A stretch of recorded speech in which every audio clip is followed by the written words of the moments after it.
విపక్షాల అవిశ్వాస తీర్మానం వేళ లోక్సభ స్పీకర్ ఓం బిర్లా కీలక నిర్ణయం తీసుకున్నారు. అవిశ్వాస తీర్మానం ఫలితం వచ్చే వరకు సభకు హాజరు కాకూడదని డిసైడ్ అయ్యారు. మార్చి 9న నో కాన్ఫిడెన్స్ ఓటింగ్ తీర్మానంపై చర్చ జరిగే అవకాశం ఉంది.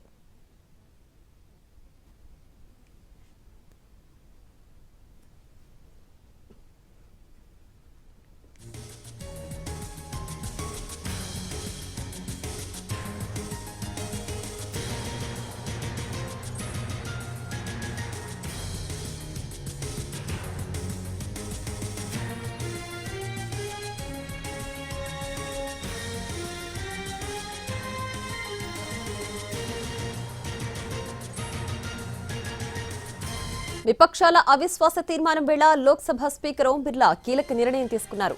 అవిశ్వాస తీర్మానం ఫలితం వచ్చే వరకు సభకు హాజరు కాకూడదని డిసైడ్ అయ్యారు.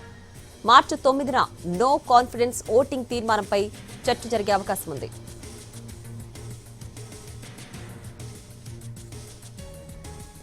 లోక్సభ స్పీకర్ ఓం బిర్లాపై అవిశ్వాస తీర్మానం నోటీసులు ఇచ్చాయి విపక్షాలు. లోక్సభ సెక్రటరీ జనరల్ నోటీసులు అందించారు కాంగ్రెస్ ఎంపీలు. రూల్ 94C కింద స్పీకర్ అవిశ్వాస తీర్మానానికి నోటీసులు ఇచ్చారు. దీనిపై విపక్ష పార్టీలకు చెందిన 118 మంది సభ్యులు సంతకాలు చేశారు. రాష్ట్రపతికి ధన్యవాదాలు తెలిపే తీర్మానంపై చర్చలో మాట్లాడేందుకు విపక్ష నేత రాహుల్ గాంధీకి అవకాశం ఇవ్వకపోవడం, 8 మంది సభ్యులపై సస్పెన్షన్ వేటు వేయడం, కాంగ్రెస్ మహిళా ఎంపీలపై నిరాధార ఆరోపణలు చేసిన బీజేపీ ఎంపీ నిషికాంత్ దుబేపై చర్యలు చేపట్టకపోవడం వంటి కారణాలతో ఈ డిమాండ్ను విపక్షాలు తెరపైకి తీసుకొచ్చాయి.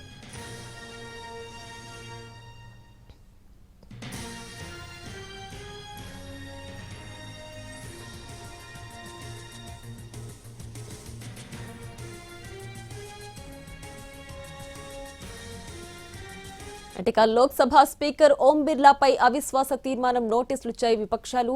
దీనికి సంబంధించి పూర్తి డీటెయిల్స్ మా ప్రతినిధి రాజు అందించడానికి సిద్ధంగా ఉన్నారు. రాజు,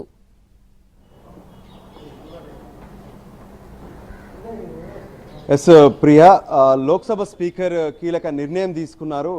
ఇప్పటికే లోక్సభ స్పీకర్ పైన కాంగ్రెస్ పార్టీతో పాటు ప్రతిపక్ష పార్టీలకు సంబంధించినటువంటి ఎంపీలు అవిశ్వాస తీర్మానం సంబంధించినటువంటి నోటీసును ఈరోజు లోక్సభ సెక్రటరీకి అందజేశారు.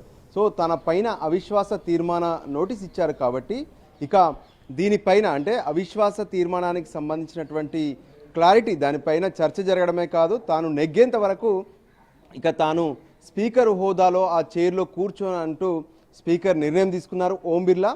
దానికి అనుగుణంగా ప్రస్తుతం జరుగుతున్నటువంటి పార్లమెంట్ సమావేశాలు మొదటి విడత అంటే బడ్జెట్ సమావేశాల్లో మొదటి విడత 13వ తేదీన పూర్తయితే ఆ తర్వాత మార్చి 9న మళ్ళీ రెండో విడత ప్రారంభమవుతాయి. రెండో విడత ప్రారంభమైనటువంటి తొలి రోజునే అవిశ్వాస తీర్మానం అనేది చర్చకొచ్చే అవకాశం కనిపిస్తుంది.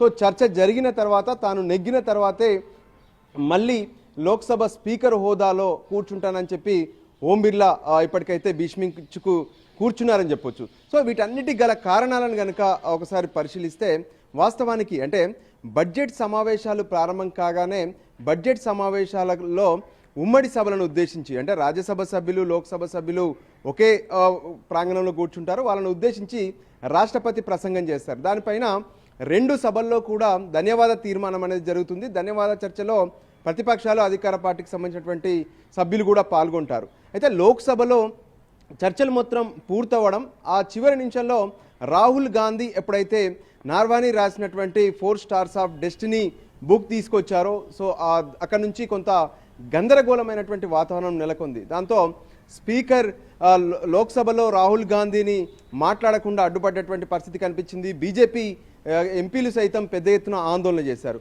అయితే తమ నేతకు మాట్లాడించేందుకు అవకాశం ఇవ్వట్లేదంటూ స్పీకర్ చైర్ దిక్కు పెద్ద ఎత్తున ఆందోళనతో పార్లమెంట్ సభ్యులందరూ కూడా కాంగ్రెస్ పార్టీకి సంబంధించినటువంటి ఎంపీలు వెళ్లారు. దాంతో 8 మందిని ఇప్పటికే సస్పెండ్ చేయగా ఆ తర్వాత రోజు పార్లమెంట్లో అంటే లోక్సభలో ప్రధానమంత్రి ధన్యవాద తీర్మానానికి రిప్లై ఇవ్వాల్సి ఉంటుంది. సో ఆ రిప్లై ఇవ్వడం కూడా కుదరలేదు. రిప్లై ఇవ్వకుండానే ఈసారి రాష్ట్రపతి ప్రసంగం పైన ధన్యవాద తీర్మానం అనేది ఆమోదం జరిగింది లోక్సభలో. సో ఈ పరిస్థితులు ఎందుకు వచ్చాయనే దాని మీద లోక్సభ స్పీకర్ ఓం బిర్లా స్వయంగా సభలో ఒక అంశాన్ని ప్రస్తావించారు. అంటే మహిళా ఎంపీలు లోక్సభలో కాంగ్రెస్ పార్టీకి సంబంధించినటువంటి మహిళా ఎంపీలు అందరూ కూడా పీఎం చైర్ వద్ద పోస్టర్ను పట్టుకొని పెద్ద ఎత్తున బ్యానర్లతో ఆందోళన చేశారు. సో పీఎం పైన దాడి జరిగే అవకాశం ఉంది, అందుకోసమే తాను పీఎంకు రావద్దనే విషయాన్ని స్పష్టం చేశారనే విషయాన్ని కూడా ఆయన స్పష్టం చేశారు. సో దానికి అనుగుణంగా అధికార పార్టీ ప్రతిపక్షాల మధ్య పెద్ద ఎత్తున వాదోపవాదాలు జరుగుతూనే ఉన్నాయి. ఆ తీవ్రమైనటువంటి ఆరోపణలు కూడా జరిగినటువంటి పరిస్థితి కనిపించింది. మహిళా ఎంపీలు పీఎం చైర్ వద్ద చేసినటువంటి ఆందోళనకు సంబంధించినటువంటి వీడియోని సైతం ఈరోజు పార్లమెంటు వ్యవహారాల శాఖ మంత్రి కిరణ్ రిజిజు విడుదల చేశారు. సో వీటికి అనుగుణంగానే మరోవైపు కాంగ్రెస్ పార్టీ మాత్రం తమ ఎంపీలకు కావచ్చు, తమ నేత ఎవరైతే లోక్సభలో ప్రతిపక్ష నేతగా ఉన్నటువంటి రాహుల్ గాంధీకి సభలో మాట్లాడేందుకు అవకాశం ఇవ్వట్లేదు. అందుకోసమే ఖచ్చితంగా స్పీకర్ పైన అవిశ్వాస తీర్మానం పెడతామంటూ నిర్ణయం తీసుకున్నారు. దానికి అనుగుణంగా నిన్నటి నుంచే ఏదైతే సంతకాల సేకరణ కూడా మొదలైంది. ఈరోజు సంతకాలన్నీ సేకరించి లోక్సభలో సెక్రటరీ జనరల్కు అవిశ్వాస తీర్మానానికి సంబంధించినటువంటి నోటీస్ కూడా ఇచ్చారు. సో ఇప్పుడు నోటీస్ను టేకప్ చేస్తే ఇప్పటికిప్పుడు దీనిపైన చర్చ జరగదు. ఎందుకంటే ఈ వారానికి సంబంధించి శుక్రవారంతో సభ ముగుస్తుంది కాబట్టి ఆ తర్వాత మరో విడత ఎప్పుడైతే ప్రారంభమవుతుందో పార్లమెంటు బడ్జెట్ సమావేశాల్లో రెండో విడత మార్చి 9 నుంచి ప్రారంభమవుతుంది. సో ఆ రోజే ఈ చర్చ జరిగే అవకాశం కనిపిస్తుంది. సో ఇప్పటి వరకు ఉన్నటువంటి బలబలాలు ఖచ్చితంగా స్పష్టంగా ఎన్డీఏకు ఉన్నాయి. కానీ ఇక్కడ కాంగ్రెస్ కానీ ప్రతిపక్షాలు కానీ ఆశిస్తుంది ఒకటే, ఎందుకంటే ఈ పరిస్థితుల్లో ఎందుకు మాట్లాడనివ్వట్లేదు, స్పీకర్ వ్యవహారంతో పాటు నార్వానికి సంబంధించినటువంటి 4 స్టార్స్ ఆఫ్ డెస్టినీ బుక్ ఏదైతే ఉందో ఆర్మీ చీఫ్ గతంలో రాసినటువంటి తన ఆ బుక్కు సంబంధించినటువంటి విశ్లేషణ కావచ్చు, దాంతోపాటు ఈ అమెరికా డీల్స్కి సంబంధించినటువంటి వ్యవహారంలో కూడా కొంత స్పష్టతనివ్వట్లేదు, దానిపైన కూడా వాళ్ళు మాట్లాడాలనుకుంటున్నారు. సో ఇటువంటి అంశాలన్నింటినీ కూడా కనీసం అవిశ్వాస తీర్మానం పైన జరిగేటటువంటి చర్చ సందర్భంగా మాట్లాడేందుకు అవకాశం దక్కుతుందని చెప్పి వాళ్ళు భావిస్తున్నారు. దానికి అనుగుణంగానే అవిశ్వాస తీర్మానం నోటీస్ ఇచ్చారు. సో ఇది మార్చి 9న ప్రారంభం కాబోతుంది. సో ఇప్పటి నుంచి ఏ విధంగానైతే 13వ తేదీ వరకు జరిగేటటువంటి సమావేశాల్లో ఇక స్పీకర్ చైర్లో ఉండనని చెప్పి ఓం బిర్లా స్పష్టం చేయడమే కాదు, ఎప్పుడైతే అవిశ్వాస తీర్మానానికి సంబంధించినటువంటి చర్చ జరుగుతుందో ఆ సమయంలో కూడా స్పీకర్ స్థానంలో ఖచ్చితంగా ఆ ప్యానల్ స్పీకర్సే కూర్చుంటారు. సో దానికి అనుగుణంగా అప్పటి వరకు అంటే ఈ విషయంలో స్పష్టత వచ్చేంత వరకు తాను ఇక స్పీకర్ హోదాలో లోక్సభలో కూర్చున్న విషయాన్ని ఓం బిర్లా స్పష్టం చేస్తున్నారు. Priya. Right Raju, thanks for the updates.